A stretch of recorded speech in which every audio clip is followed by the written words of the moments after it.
Hey guys, welcome to another edition of Trek Challenge. Today is a little special I'm going to be doing because I got a rant I got to get off my chest, and I want to get you guys' input, what you think about what I am about to say. Now, I should start this by saying I was at the store a couple weeks back, just doing some grocery shopping, and at the magazine stand checkout lane there was this from Star Magazine, a Star Trek Collector's Edition copy. Of course, in preparation for the new movie that's coming out not too long from now.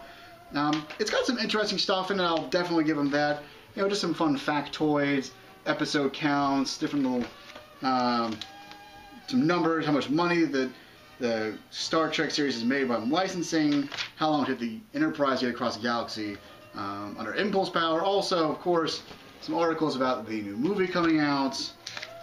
Lots of photos. Interview with Simon Pegg, who plays the new Scotty, who I love. I think he's really funny. And of course, a history of Star Trek.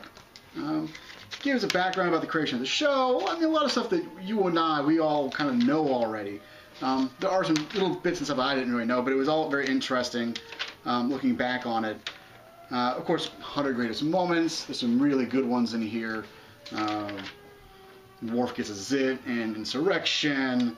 You know, the famous kiss between Kirk and Uhura, all that sort of stuff, and just some great, there's some good stuff in here. I'll definitely give Star Magazine that. They did their research. But this is the point at which I start taking issue with some of the things that they've got in here. Now, they have two articles in here, really they're lists. One is of the beautiful women of the galaxy in Star Trek, and the other is their top 10 list of villains from the Star Trek universe. Now, I will say that there are entries in both lists that I totally and wholeheartedly agree with. These people should be on the list because of their characters, their influence in the series or particular episodes. In the case of the women, of course, on their physical attributes. Do they have large tracts of land, if you will? So I'm going to start with the women because I think that list I probably have less of an issue with because it's not a countdown, it's just a list of the beautiful women of the galaxy. So we start off with the list of women. The article is referred to as Venus calling the most beautiful women in the galaxy. And of course, as you see, 7 of 9 is the first one they pick. Some would argue that she is the reason that the series Voyager stayed on longer than it probably was going to, because, you know, she was really hot in that skin-tight outfit. Another good choice I agree with here, totally. Joan Collins from the episode of The City on the Edge of Forever. She is a classic actress, very beautiful, and it is a classic episode, probably one of the best episodes of the original series out there. Also, you have Kirstie Alley from Wrath of Khan. Again, another good choice. Again, some of these choices I completely get, I agree with, got no problem with. Then I turn to the next page. And then I'm like, why would you include these people on this list? Yes, they are beautiful. But to me, I would also think of women who had both beauty and impact on the series. The first one I scratched my head at, Ashley Judd, from that one episode, I think, of Next Generation, where Wesley Crusher had a crush on her. I get that she's Ashley Judd. I get that Ashley Judd is a beautiful actress. But really, a one-off character? You know, again, Joan Collins was also a one-off character, but she's Joan Collins. She's a major actress, you know, and it was a hugely monumental episode. I don't know that this was necessarily a big episode for the Next Generation. Diana Ewing, again, a beautiful woman, but I mean, from the original series, there were some other women. You know, where's Catherine Muldaur? She's a beautiful woman. She's not on this list anywhere. Anywhere. How is that possible? They have one Orion girl, and it's the one from the reboot who was in the movie for, like, what, 5 minutes? I mean, I get putting an Orion slave girl on this list, but why not just all Orion slave girls ever? Because they are an iconic image of the series. Why her? Again, 5 minutes in the reboot in 2009, and she is on the list of the beautiful women of Star Trek. Again, now this one I get. Again, she was probably inspired by 7 of 9 because they thought, hey, a 7 of 9 in a skin-tight outfit can save a series, and why not just start off a series with a beautiful woman in a skin-tight outfit? Jolene Blalock from Enterprise. Again, beautiful woman, major character in the series. But then I look over next to her, the chick who played Tasha Yar's sister? Really? Again, I don't recall that being it's not a bad episode, but she deserves to be on this list. Deanna Troy's not on this list. And her whole purpose in being was to be Captain Obvious and hot. Where? She's not on this list. The top of the list, I get it. Michelle Nichols. Get that. Even Dr. Crusher. I mean, she not the best doctor in the Star Trek series. Clearly she was there because she was pretty and a redhead. Again, the Daxes. Both Daxes, Ezri and Jadzia. Both hot. Where are they? You know, there are so many other women who I think should be on this list and replace the women who again, not that I object necessarily, just head scratching. Don't get it. So you guys think about that for a second. Who would you replace or put into this list from the Star Trek universe? Or you can disagree with me. Totally disagree with me if you want. I got no problem with that. But I'm just like, scratch my head. I don't get it. Again, I don't take necessarily. I'm not upset about their choices. I just don't get their choices. Now we're gonna get into the top 10 villains they pick, and this is where I'm like, yeah, no. Okay, now again, on the list there are guys, there are women, there are characters who I get. I get why they're on the top 10 list, and their positioning I don't necessarily disagree with in some cases. So I will actually start with number 1 because it is the one I least disagree with, and I actually totally agree with. Continuity Instinct, number 1 villain in the top 10 list. Yes. I would, because of his iconic character, he was the villain in the movie that basically saved the franchise. He is the equal of Kirk. He is badass and suave and super smart and all that shit.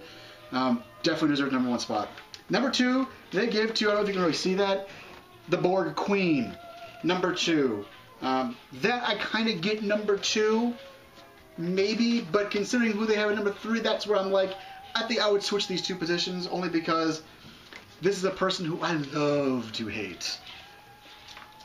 Gul Dukat. Gul Dukat. Love this villain. Hate him. He's slimy. He's sleazy. And you know, but he's so suave and he's so charismatic that sometimes you almost kind of want to be on his side until you realize, oh yeah, dude's a nutty psychopath. Killed a bunch of people during the occupation. Then starts falling to paw rays. Like, huh.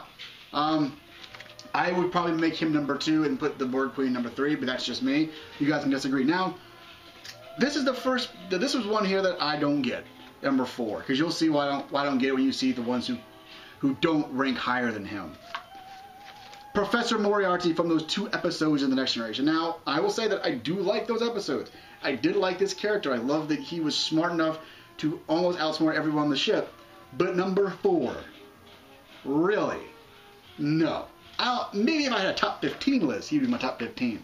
And if he wasn't a top 10 list, he'd be like number 10. Not number 4.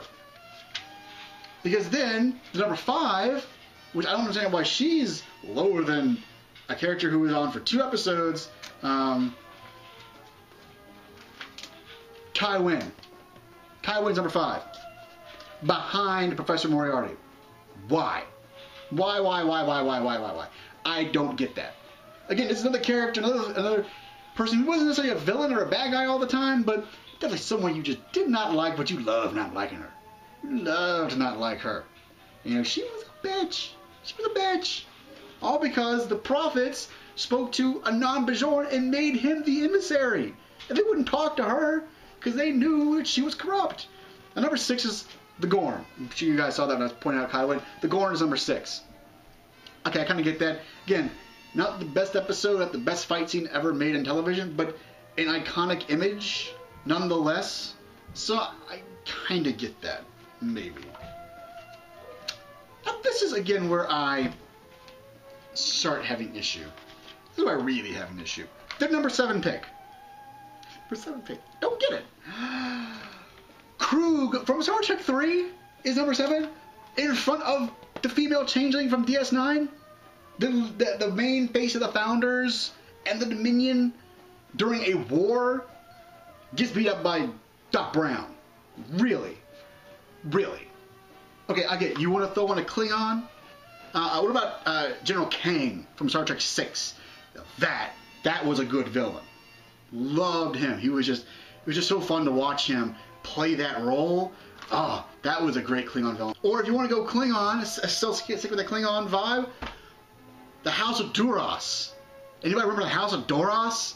Duras, who basically framed Worf's dad, had him thrown out of the Empire, basically. His honor is smudged and destroyed, like worse than death for a Klingon. The House of Duras, who continually were popping up throughout the Next Generation as antagonists in the series. We're not going to include the House of Duras. Krug gets on the list, but Duras doesn't? Why? Why? What about any of the villains from the Klingon villains from the original series? This is a great core. It was a great villain. But I mean, I love Doc Brown. Christopher Lloyd, love you. You do not deserve to be on a top 10 list, especially above the female changeling. Don't get it. Now the last two, number 9, number 10. Considering where the list went, I feel like they were just sort of like, oh, what's a villain from a Star Trek original series that we can just kind of toss in there? Oh, Gary Mitchell, number 9, who may or may not be the actual identity of the villain in the new Star Trek reboot movie. Don't know, but yeah, did like him.